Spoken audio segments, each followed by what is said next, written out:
I am very sure you loved the clip that you watched before this. I'm sure you would want your hair to grow as thick as that. I'm sure you want your hair to flourish. I am sure you want your hair to be healthy.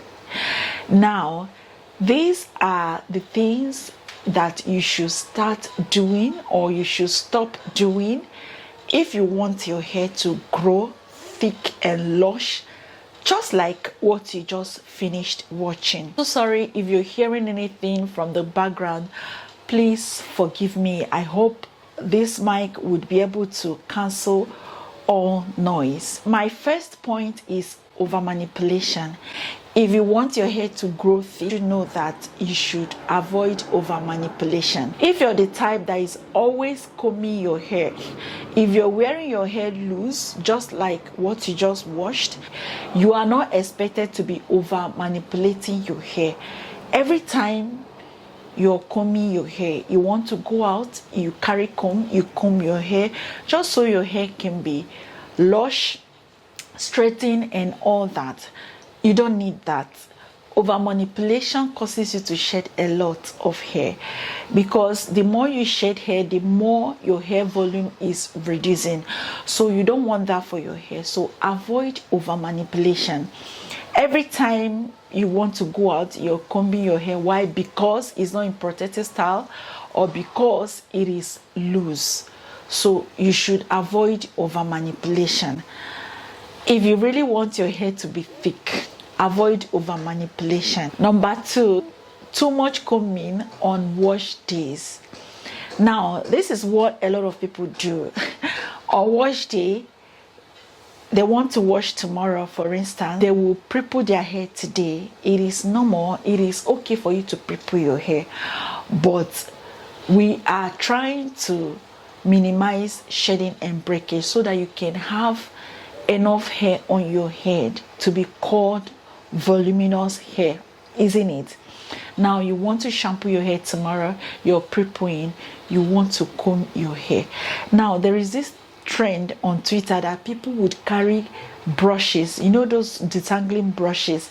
People will carry it and like brushing their hair, they will snag their hair, trying to brush their hair. I know such things gives views, enhances engagement on pages, but sis, you're causing more harm than good to your hair. As you're brushing that, it looks so pleasing to the eyes. It is very beautiful to watch, but in the long run, you're causing damages to your hair, because as you're brushing that, believe you me that there are a lot of shedded hairs gathering on your combs, and you don't want that for your hair. So instead of that, opt for finger detangling. That is, if you want to have some hair on your head. Little mistakes that we make here and there are the things that causes our hair to be sparse. So you have to be very cautious. You have to be careful when you're manipulating your hair or when you're handling your hair. So when you're pre-pooing, try to use your fingers. When you're shampooing, try to use your fingers. Some people try to shampoo and then they use detangling brushes to shampoo their hair, just so they can show people that the shampoo that they are using has good slip. You don't need slip to show that. You don't need to use combs to show that your shampoo has slip. Besides, it is a good thing for a shampoo to have slip, but you don't need that, sis. You don't need that.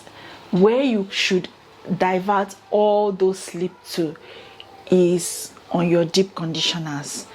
If you, or your detanglers, make sure that you have good detanglers and good deep conditioners that can give you good slip to help you detangle your hair. You must not focus that on shampoos. So stop trying to impress people that your shampoo have got slip to them. Sis, that does not make sense. Make it make sense. Your deep conditioning, you're trying to use combs. Sis, avoid using, basically in a nutshell, avoid using combs while you're pre-pooing. while you're deep conditioning, while you're shampooing, while you're moisturizing. On your wash day, there are a lot of steps that you take to achieve your wash day. You have to pre-poo, you have to shampoo, you have to deep condition, you have to moisturize, you have to style. In all these steps, I would advise you, I suggest, my tip to you, you know, I'm not the owner of your hair. I'm just here to suggest, all right? So my tip to you is to use more of your fingers than combs on your wash day. Then choose a specific step, probably when you're styling, probably when you're moisturizing. That's when you should use comb. I, for one, I use comb once on my wash day. I so much love using my fingers to detangle, to separate my hands. If you want me to make a video on how to finger detangle, I can do that. I would love to do that for you. Just leave that in the comment section below and I'll definitely do that. Number 3, stop holding on to split ends. Split end is the number 1 culprit to shedding and breakage.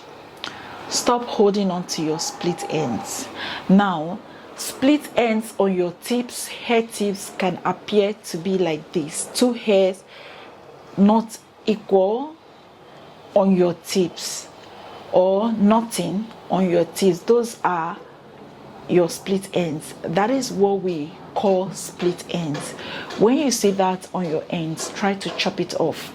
Try to cut it off, I mean to say. You should never leave split ends on your hair. Don't try to mend them. And number 1 culprit to split end, one thing that causes your ends to split is rough detangling. In order to avoid split end, try to detangle mildly. If you want to detangle your hair, be cautious, be careful with your detangling. So whenever you meet split ends, try to cut it off. And if you can, try to trim your hair on a schedule.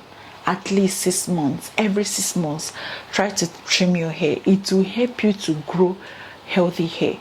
It will help your hair not to shed so much. It will help you not to lose so much hair. That is that for split ends. If you meet any knots, cut it off. Get hair shears. Try to purchase hair shears. They are very, very important. They are very, very beneficial. Use it to trim your ends on a schedule, on a routine of every 6 months. It will do your hair a lot of good. Number 4, scalp care. You really have to care for your scalp. A hydrated and clean scalp equals healthy hair. Healthy hair. For you to achieve healthy hair, you must make scalp care your priority. What do I mean? Shampoo your hair when you're supposed to shampoo it. Clarify your hair when you're supposed to clarify your hair. It will do your scalp a lot of good, because when your pores are clogged from the too much products you put in your hair, your follicles will be suffocated. They will not be able to breathe, thereby causing you serious issue. Instead of hair to be growing out freely, the follicles will be dormant, thereby causing you to remain at the same hair length for years or for months until you realize your mistake. Your follicles will not be active. They will rather remain dormant.